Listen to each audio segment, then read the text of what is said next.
All right, so guys, let's start another mentoring class today. So the topic of the day will be near miss and mid-air collision. We are basically going to talk about all the possible collisions we can suffer as pilots, and then I'm also going to point out a little bit about the TCAS, surveillance radar, and we are going to interact finding causes, prevention, and consequences together. All right. I want to be very clear here in the beginning. This is not an aviation class. Although I am a pilot, I make my researches, I have some experience in aviation that I can share with you guys, but our goal here will be the aviation English. So, whatever standards I tell you, whatever minimums I tell you, I want you to double check and always follow your company's SOP, your company's procedures, and don't take this class as a rule. All right, so always respect and cross check everything with your local aviation authorities. All right, so guys, can we start? Manda go aí, send a go ahead in the chat just so I can see you guys, and let's do it. So starting with the near miss. Let's do it, bro. Starting with the near miss. Near miss, the name says itself, right? It's when we almost collide. And when it's not a near miss, when it's close enough, we might suffer a mid-air collision. All right, collision is a great word. It's not a crash, a mid-air crash. We don't say it like that. We usually say mid-air collision. All right, so let's start with the definition. So first thing, we need to say that a near miss will happen due to loss of separation between aircraft and during the flight. Pay attention here. When I put between aircraft, I'm talking about more than one, but in English, we do not say aircrafts. Aircrafts do not exist. So a near miss will happen due to loss of separation when we are below the minimum separation standards. All right. So we can say that a near miss occurs when there is a high probability of a collision with another aircraft during flight. This is a near miss. Remember, during flight. Okay, so basically we are below the separation standards, we will have a near miss. All right, near in Portuguese here, near, próximo, miss, uma falta. Miss é algo que você se livrou, é algo que está quase, quase, quase, quase, quase. Alright? Então, miss ele também pode ser uma palavra para erro, né? Então, oh, I missed it. Eu errei, eu deixei passar.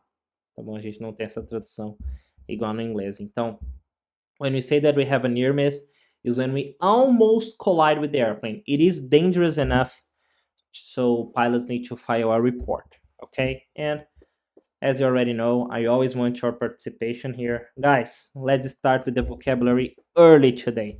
So we know what is a near miss. You're all pilots. I'm pretty sure you have all faced this situation. A near miss doesn't necessarily have to be very close to the airplane, but I'm pretty sure that in one or two situations in your career, you have been flying and you saw an airplane that was uncomfortably close to you. So if you have an aircraft that is too close for you, that is too close to you during the flight, you have a near miss. Especially when we are flying in uncontrolled airways, or when we are just in uncontrolled airspaces, right? It's very common. If you have suffered a near miss, put I or put something here in the chat just so I can see how many of you guys have already suffered a near miss during a flight. Let me see. Has this ever occurred to you or no? 1, 2. All right. Yeah, it happens.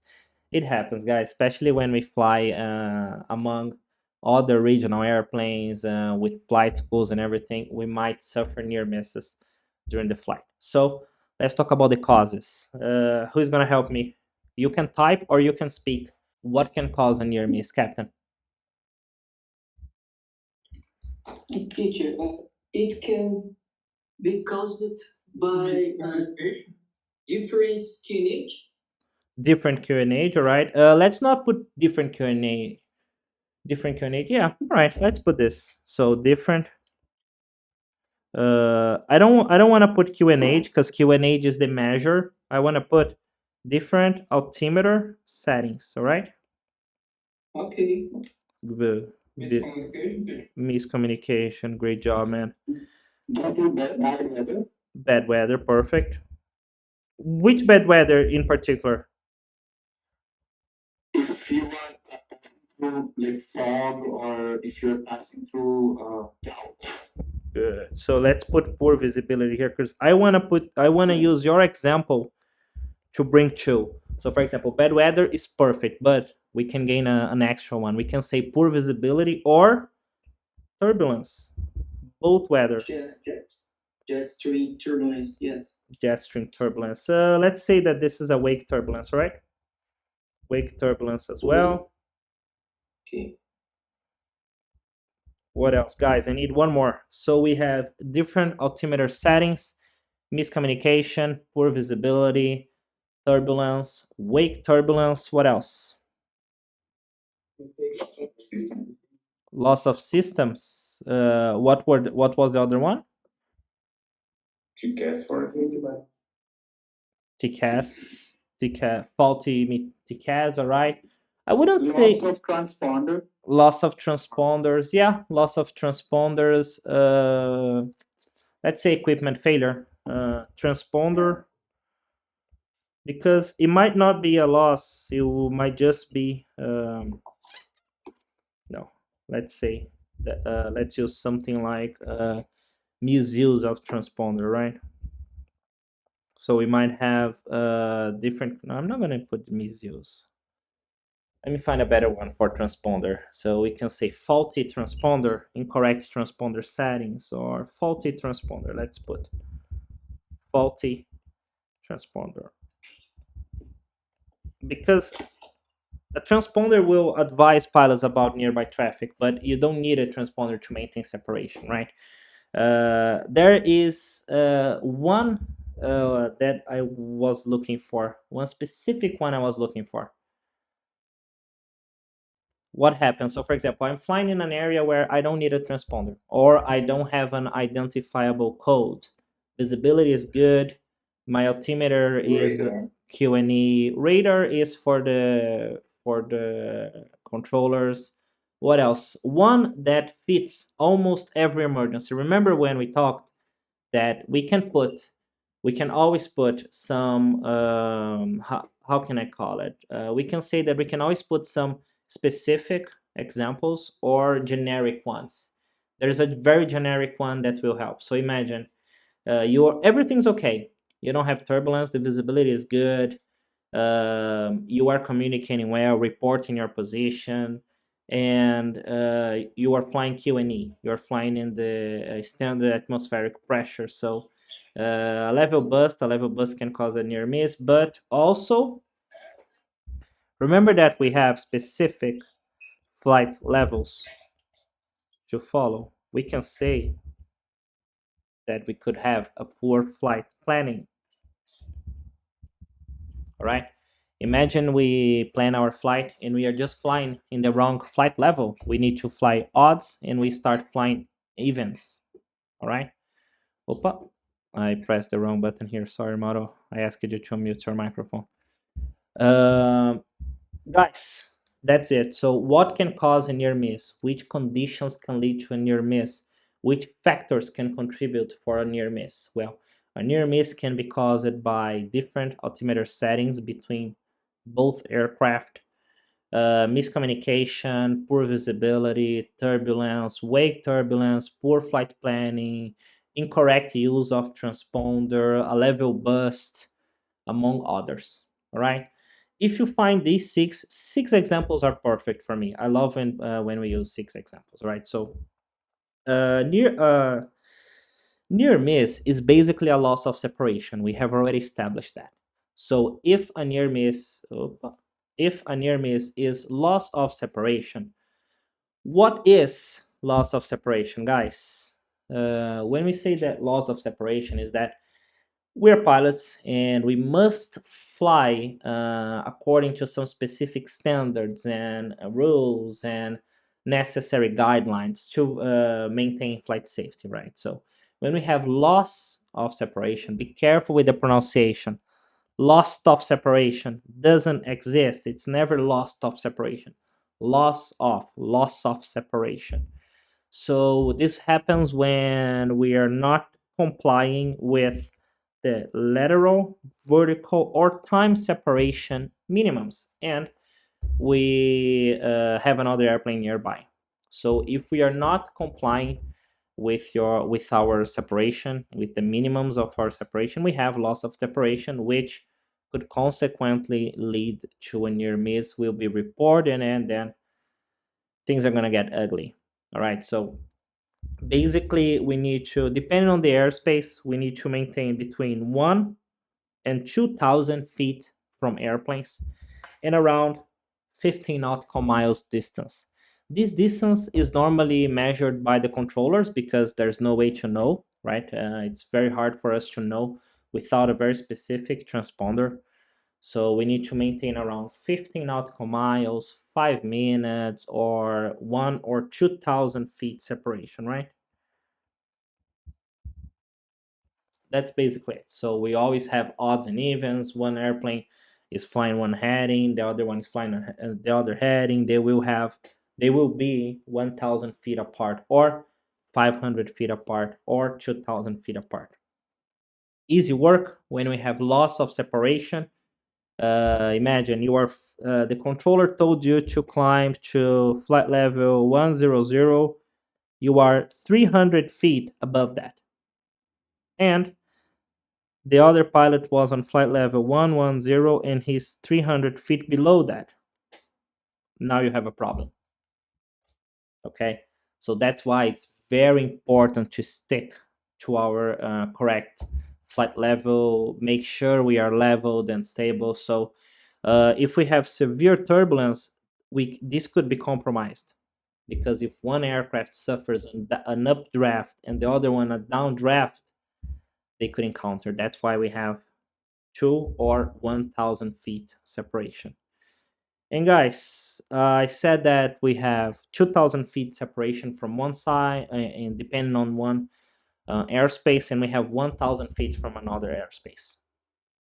Help me. Uh, in which circumstance are we going to have 1,000 feet separation, guys? If we are flying an upper flight level, right? In which circumstance are we going to have 1,000 feet separation? Any idea? RVSM. RVSM, beautiful. What does RVSM stand for, Captain?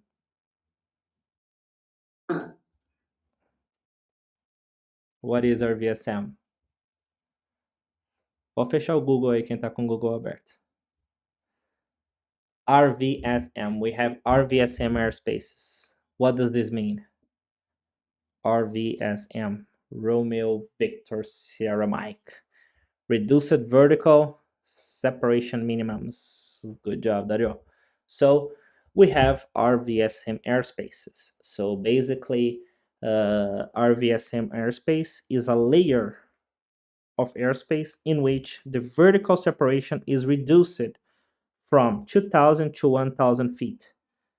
This will happen between flight level 290 or 410. This is RVSM. Okay, so we can have RVSM. I'm gonna make one small comment here, and no, I'm not gonna do it in Portuguese. I'm gonna do it in English. Guys, depending on the language you are more familiar with, be careful with the acronyms. All right, this is an acronym, RVSM. We are gonna call this acronyms. So when we have this, they sound very different from language to language. So always make sure you know it's an acronym. So for example, in Portuguese, we say RVSM, RVSM, RVSM. When you hear RVSM, you don't know what it is. All right. So every time you are speaking another language, make sure you also translate the acronyms. So, for example, we have RVSM, IMC, IFR, CRM, VLOF, right? Make sure you always translate this, because it's a different language. We have different letters. Sometimes they mean different things, but we are lucky we are lucky that in English, actually, the aviation is already in English. So just make sure you translate what you're saying, because many of my students, when they are speaking, they are answering in the middle of the sentence, they say something like, well, I was flying EFR. No, you were flying IFR, right? Air Navy RNP. Beautiful. So Dario just sent me a message here. Today we did a class, and he was having trouble saying Air Nav and RNP. It is a problem when we talk about acronyms in the test, because they sound different. We are not used to sound it and to use the acronyms in English. So my advice for you: don't use acronyms in the test. Don't use this kind of abbreviations in the test, all right? Because you might make a mistake. So, for example, I was doing this class with Dario today, and he was having trouble talking about AirNav. You don't need to say AirNav. You can say GPS procedures. You know, it's easier. For example, I don't fly IFR. I was flying under instrument rules. Why am I gonna wait? Why am I gonna talk about CRM when I can talk about crew resource management? This is a very useful tip for you to show the examiner that you know the words, that you have vocabulary. Because, being very honest, RVSM is not a word. This is not a word. It doesn't mean anything. You're not gaining vocabulary level. So, for example, if pilots lose if we lose our autopilot, we won't be able to comply with reduced vertical separation minimums standards. See, it sounds better. Well, if I lose my autopilot, I cannot comply with RVSM. Nah, okay, level 4, congratulations. If I lose my autopilot, I cannot comply with the reduced vertical separation minimums. Beautiful.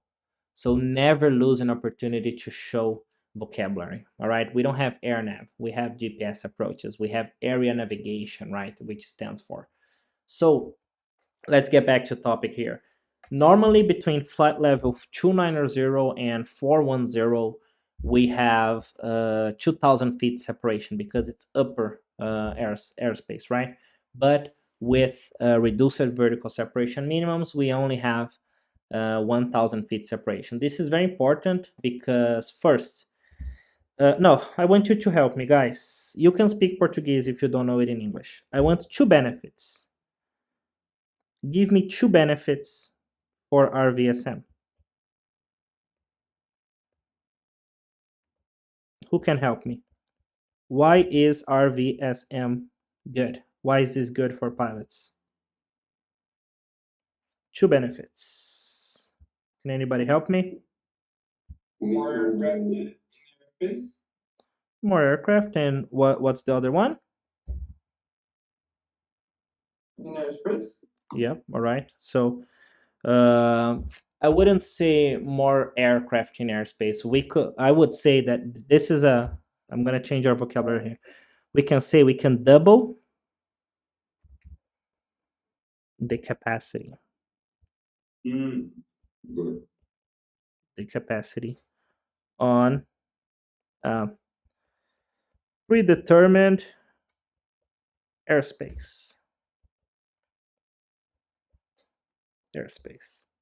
I'm gonna put the entire sentence here just to show you guys the vocabulary. And what else, guys? So we can double the capacity on a predetermined airspace. And what is another advantage for RVSM?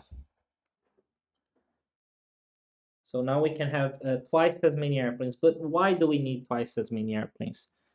What is the difference? This is more important for people. Airplanes are allowed to get closer to each other. I wouldn't say this is a benefit. I would not say it's a benefit getting close to another airplane, unless it's your friend and you want and you want to talk to them or airdrop something. But I don't think that getting close is a benefit. Guys, people here who flies jets, quem é que voa jato aí? Voa algum jato, voa alguma aeronave que voa flight level 290 or below. Dá um raise your hand aí, quem voa jato. Alguém? É que o Clayton tá aqui hoje, que voa 787. 320, teacher. 320, beautiful. Captain, você voa 320. Vamos falar em português aqui. Você voa o A320 e o RVSM é legal. Você vai poder usar um nível de voo diferente. E por que você ganha com isso?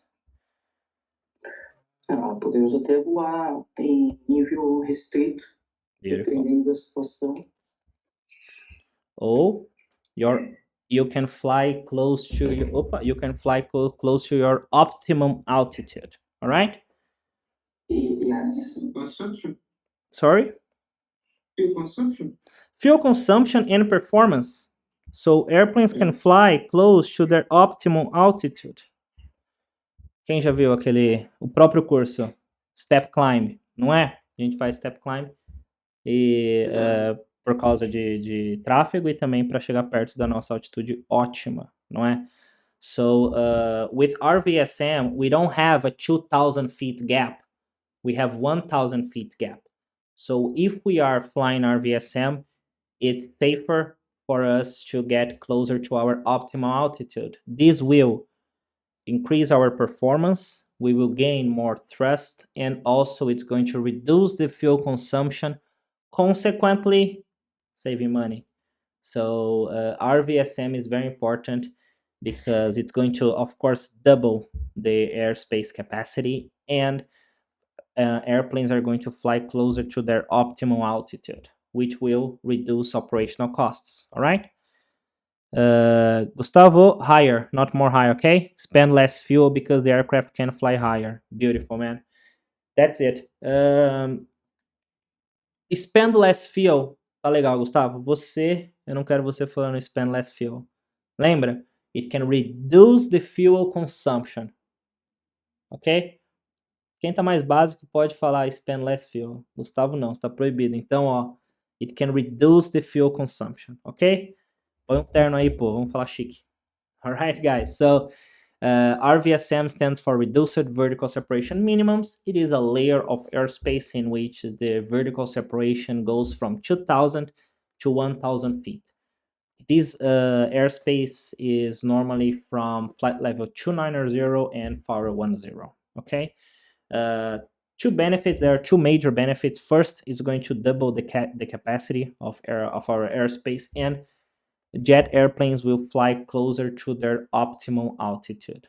However, there are minimums so we can safely fly RVSM. And these minimums are, first, we need two independent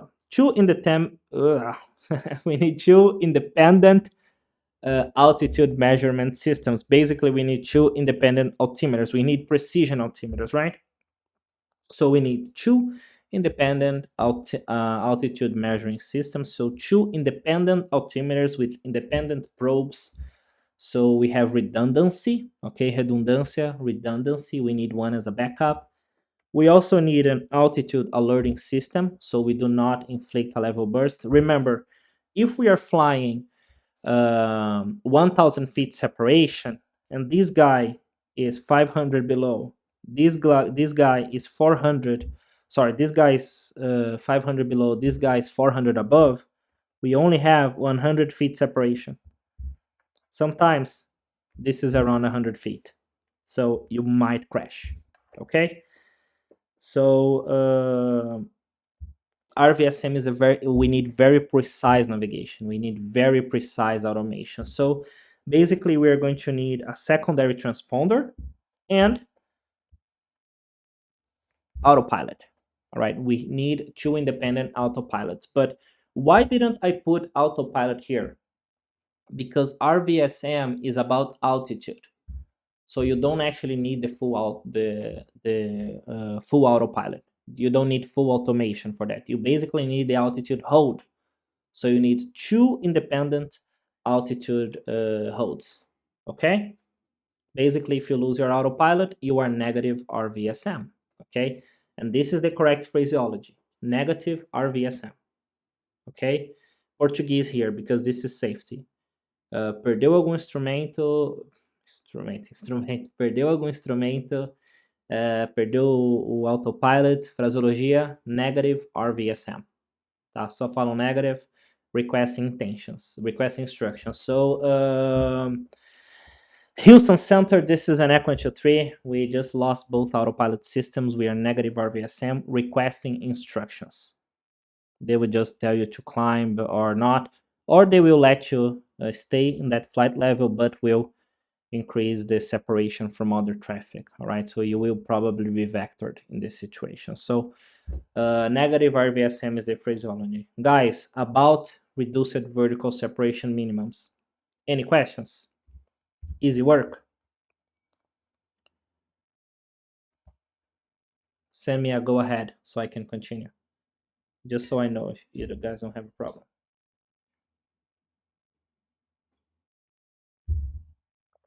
It's okay for me. It's okay? Hello, teacher. Beautiful. So it's okay, let's go.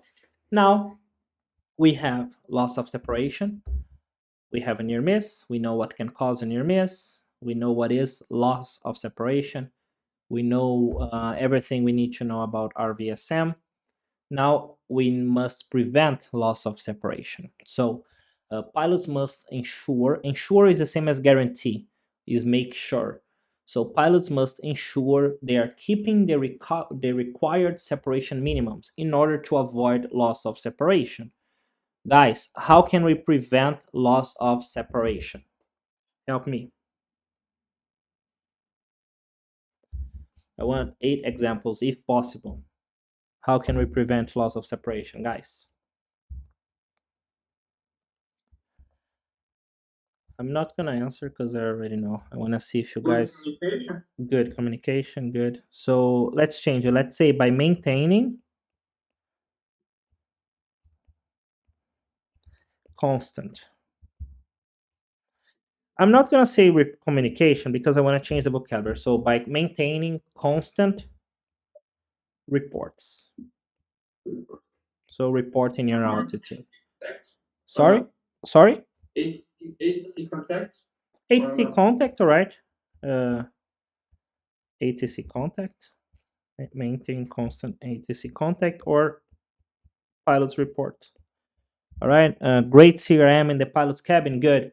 Great CRM is important. I like it, but I want to change it. I don't want to put great CRM because CRM is not actually related to that. So let's use one thing that will lead to another. Let's say that great CRM is going to increase the situational awareness. So, hi, situational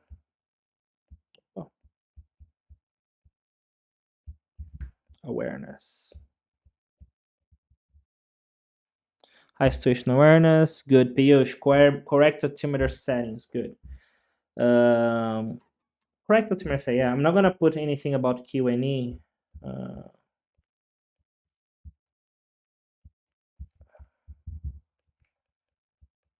not gonna put anything about Q&E here. Correct altimeter settings, good flight planning, perfect. Let's change good. Let's use proper.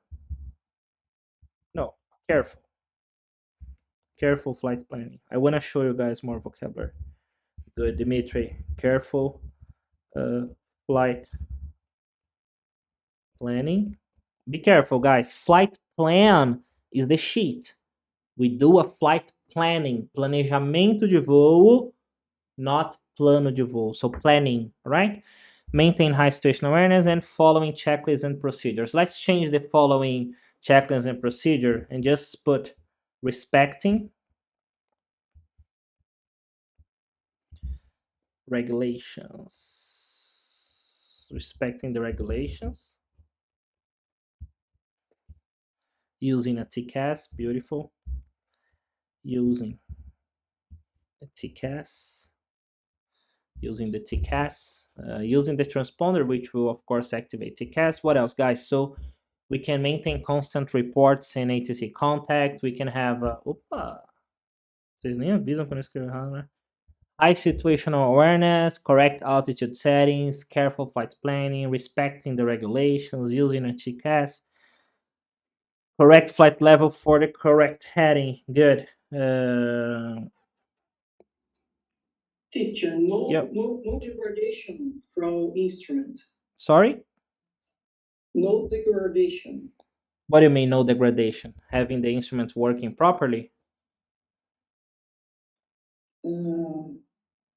About the difference altimeter. Okay, yeah, we put here the correct altimeter settings. Let's put here something like a correct scan flow, a good scan flow, periodical supervision, something like that, right? Double checking, yeah, double checking the instruments. Let's put periodical scan flows. So we need to make our periodical scan flows. And what else? Flight training is good as well. Good. Let's put not flight training. Let's be fancy here. Airmanship. We need to have a good airmanship. We need to fly in the correct altitude. We don't just fly, we fly correctly. So how can we prevent loss of separation? So basically we can maintain constant reports and ATC contact. We can have a high situational awareness at all times, correct altimeter settings, careful flight planning. We can respect the regulations, use the TCAS, periodical scan flow during the flight, and of course, our airmanship is also very important. We need to make good decisions when we are flying. Okay, guys, so because nothing matters, nothing really matters if we are not making the correct decisions. So we are maintaining communication. We did a good flight planning. We respect the regulations, and we have a TCAS. But if we don't make good decisions, nothing matters. So ultimately, everything assists the pilots. Every single instrument, every single procedure, the controllers, everything assists us. But we are flying the airplane. We are making the decisions. Okay? This is something I never want you to forget. Everything complements our airmanship. The airmanship is the most important thing we can have. Done? So, guys, near miss. What can cause a near miss? Loss of separation, RVSM. How can we prevent loss of separation? And now let's talk about the controllers. This is basically this is not important for the ICAO test, but this is important for us to know how it works. So we have our job, which is to prevent loss of separation, and the controllers will also help us. That's basically why controllers exist, basically to organize the traffic and avoid collisions. That's why we have controllers. So basically, modern ATC equipment helps controllers predicting conflicts between aircraft. Let's go part. Let's do each part separately. So we have modern ATC equipment that helps controllers in predicting predicting conflicts between aircraft. So basically, this is how it works. We have ground-based computers that analyze the movement of all aircraft and forecast their maneuvers. So this is why today aviation is very safe. This is why today many things must go wrong. So that would result in a mid-air collision, because we have the pilots. We need both pilots working well, the equipment, the procedures, the controllers. Now they have their radars that will not only provide information, but it will forecast the maneuvers. All right. So, for example, we will predict what's going to happen. We have one airplane flying one heading at one speed. We have another airplane flying another heading in a different speed. At this point, they will conflict. The computer already tells that for the controller. So basically, once the computer detects potential conflict, appropriate labels on aircraft radar screens change colors. So first thing, when everything's fine, we will have white color in the airplane. Basically this. Let's say that this is white. We are going to have a white color in an aircraft. When we get closer, we will have orange. All right, we will have an orange tag in the airplane. If we get close enough, we will have a red flag in the airplane. This will become red, and we will have an alarm. So that's why controllers can always help us. Basically, we do everything. If we are doing everything safely, everything perfectly, but the other pilot is not, we have our guardian angels. We have the controllers who help us. So white, everything's okay. Orange, attention, careful. Let's see what's going on. Red, we must perform immediate action. And what happens, guys, after red? O que acontece depois do red, guys? Maneuver. A maneuver? Yeah. Yeah. Mas e depois? To array. TCAS RA, what is RA? O que é esse RA aí que você falou? Resolution Yeah. advisor. Perfect. So we have our airmanship. We have everything that we normally do to prevent the problem. We have the controllers, surveillance radar that will show a red light when we are close enough. If the controller doesn't help us, we have our TCAS, which is basically the traffic collision avoidance system. As Lucas just told us, this is a TCAS RA, resolution advisory. It's a collision threat. I'm going to explain a little bit about this, all right? So basically, what is a TCAS? So a TCAS is an onboard instrument that informs pilots about nearby traffic, providing vertical and horizontal distance information. The TCAS will also deliver immediate clearance maneuver for both aircraft, avoiding a mid-air collision, a TCAS array. When we talk about vertical separation, probably the pilots should never perform a maneuver to deviate the traffic. One traffic climb and the other one descends. Beautiful. This is basically the TCAS array. So I'm gonna put this in my explanation. It's not a definition; it's how I explain. So, for example, what is a TCAS? Well, a TCAS is a system that will inform us about nearby traffic, providing maneuvers to avoid conflict during the flight. That's it. And this is what Gustavo just told us, guys. This is a no threat. You can keep going. All right. This is a potential threat. TCAS TA, right, is a traffic advisory. And we have a resolution advisory. Basically, this is what happens. We have one airplane flying here. We have another one flying here. Right here, we had the RA on both aircraft. This aircraft will climb 500. This aircraft will descend 500. Here, we are clear of conflict. All right. So this is the last measure we can have. So we have our airmanship. We have everything we listed. We have the controllers giving us instructions, because the controllers, they can predict what's going to happen. They can forecast our movement. If they fail, the controllers can fail. We have a system that will avoid this, which is the resolution advisory. Okay.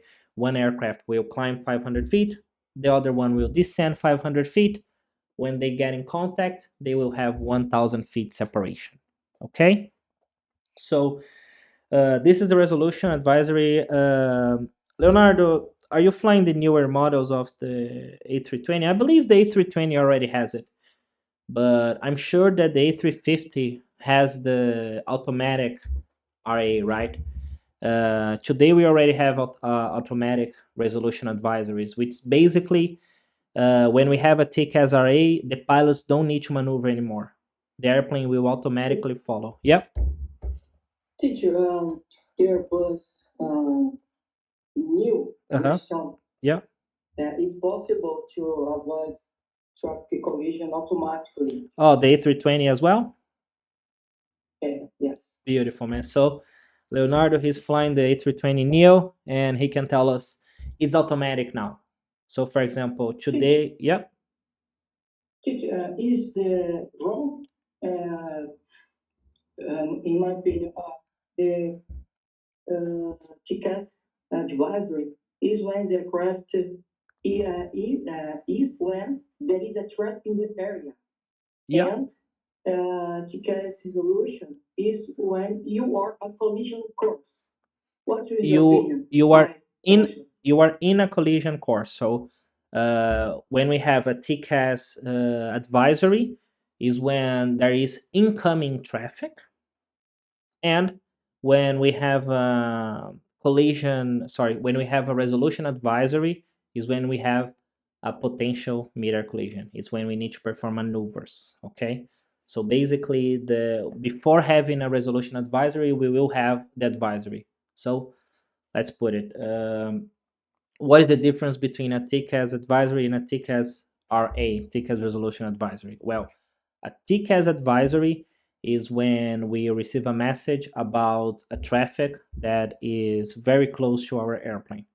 And a TCAS resolution is when we must perform immediate maneuver to avoid conflict. Okay? Okay, Nice. So, thanks. no, thank you, man. Great question. I have never thought about this question. That was amazing. Thanks.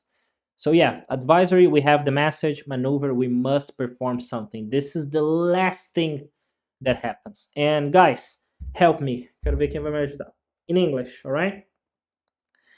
Tell me what you think about this. No, actually answer me and tell me why, if you can. Imagine we are flying, we have a resolution advisory. What should we do? Should we inform the controllers? Should we request clearance?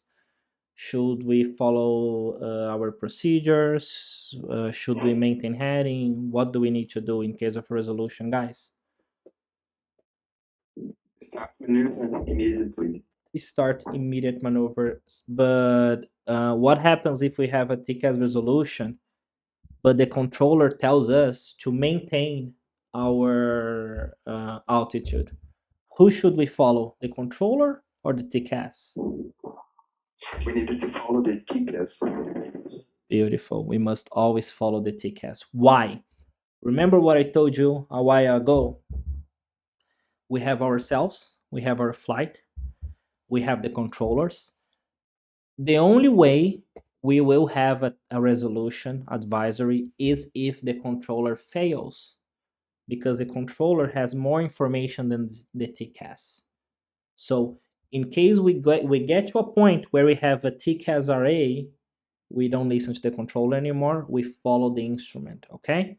Sometimes the controller fails to see the conflict due to blind spot effect. Beautiful. Yes, so sometimes the controller will not be able to see the traffic, right? They are humans, they can fail. So if we have a TCAS resolution, there's nothing else to do. You don't need to report, you don't need to do anything. You just need to follow the instrument. Everything will go after that. So first, fly the airplane. Remember, we aviate, we navigate, we communicate. In reality, I think RA is an automatic procedure. RA is not an automatic procedure. Some airplanes have autonomous capability. So, for example, the A320, the Airbus Neo series, they are already automatic. So, in case of a TCAS resolution, the airplane will start climbing. The pilots don't have to do anything, just monitor and report. But depending on the airplane, it's not automatic, right? We must pull the yoke. Okay? Teacher. Yep. Sorry. A terrible example. 7. Exactly. That was a mid-air collision. That was one of the most impactful mid-air collisions in our generation, right? So one of them, I'm not really familiar with the accident. I know that one of them was in the incorrect flight level, was climbing blind. They had the transponder off. Go. Yep. Airway the resolution divided from legacy is off, Was off, right? Yeah, the aircraft's transponder was off.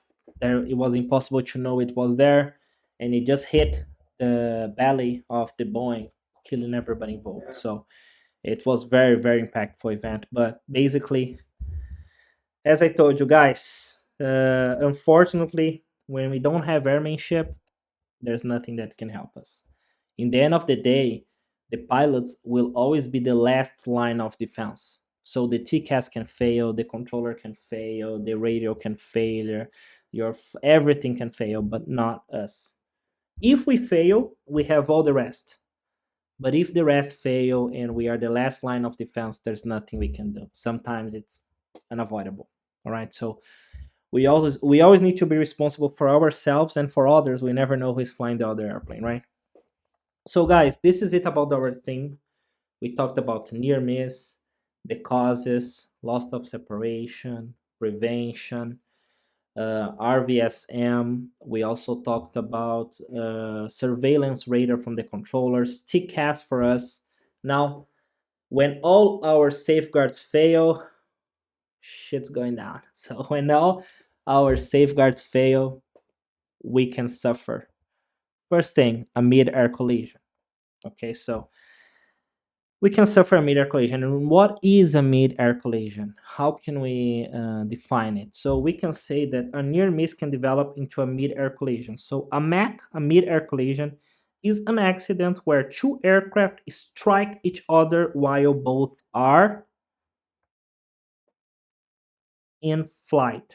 We need to be flying to suffer a MAC, to suffer a mid-air collision. Okay, so a mid-air collision happens when aircraft collide during the flight. This is a mid-air collision.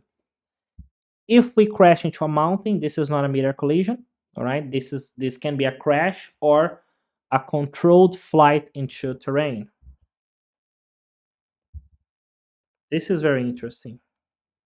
I'm gonna ask one of you to explain for us later. So, when an airworthy aircraft, it means the aircraft fly normally, under the complete control of the pilot, is inadvertently flown into terrain, water, or an obstacle.